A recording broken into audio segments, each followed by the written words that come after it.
Tell us about your departure from ESPN. Yeah, look, it all started really good a few years ago. We can go back to 2019, 3 years ago. ESPN gave me a new contract. I'd already been there with the jump. And in the contract was that I was going to host the NBA Finals. And you guys have known me for years. Yes. I have covered the sport for decades. The idea that I was going to host the NBA Finals, that Everything was to you. my dream job. That was going to be your first time That doing was it? going to be my first time doing it. It meant the world. I mean, I called every executive involved personally to thank them. I mean, I was so excited. They put everything in writing in the contract. They put out a big press release about it. One of the things I asked for in the contract was that any pregame show I did would be a continuation of our daily show, The Jump, because it was something we started together. I was so proud of. And I just also didn't want any confusion. There's a lot of politics at ESPN, and I knew that the NBA Countdown job was still open, and I didn't want anyone to think that I was trying to horn in on NBA Countdown. I wasn't. I wanted to stay with the jump. It was important to me. So I thought making that distinction would really help things. And Maria Taylor ended up getting the NBA Countdown job. I really wanted to make an effort to welcome her, to open my door to her. I sent her flowers when she got the job because I was really, really happy for her.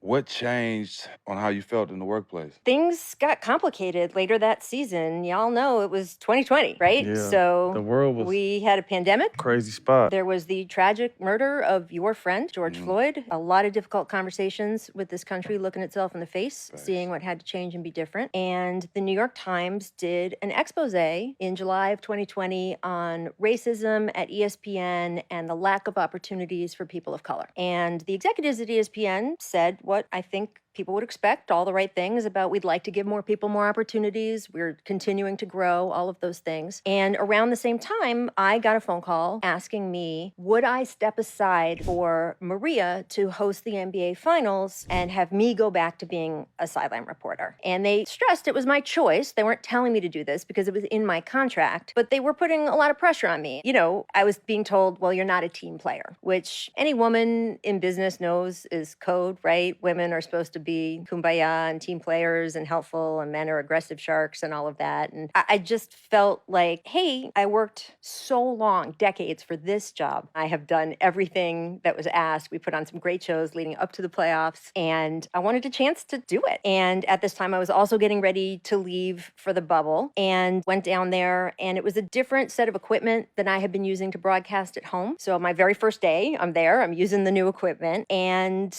I didn't know that if you leave a particular app running in the background, that the line from my hotel room, looking into my hotel room to Bristol, would stay open. So I thought I was done for the day. I did the things you would do on your first day in a hotel room. I spent hours unpacking, called my husband, talked to my kids, called some friends, called my doctor. And unfortunately, that entire time, nobody back at ESPN told me that there was an open line to my hotel room and anyone who looked at the feed could see me. No one shut it off, decided, oh, she clearly doesn't know she's being watched unpacking or doing all these other things. And at least one person decided to just sit and watch and started spying on me like I was their own personal television show. And when they heard something they thought was juicy, they picked up their cell phone and they started recording my conversation on their cell phone. A personal conversation? Yeah, this was a conversation between me and a friend. We talked about a lot of different things, but then he brought up the article that had been in the paper about the lack of opportunities for people of color at ESPN. And we started talking about how my situation may intersect with some of the race and gender history of a network that is, again, well documented, is complicated history with both of those kinds of things and those issues. So we started talking about it, and I called Maria Taylor incredibly talented. Then I said, I wish Maria Taylor all the success in the world. She covers football, she covers basketball. If you need to give her more things to do because you, ESPN, are feeling pressure about your crappy long-time record on diversity, which, by the way, I know personally from the female side, well, then go for it. Just find it somewhere else. You're not going to find it from me taking my thing away. This is in my contract. This job is in my contract in writing. I have fought through a lot of things in this business to get to where I am. And to me, it felt like if you have a problem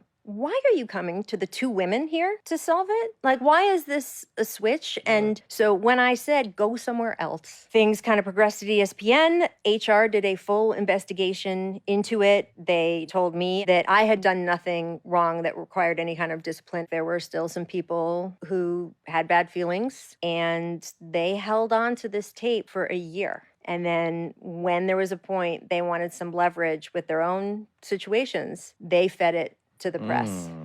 Imagine yourself working somewhere 25 years for a job and they want to use you as a scapegoat to fix something that they've been up for years. It don't work like that. And that's not fair to nobody of no race. And that's how I took it. And that's why I stood up for you.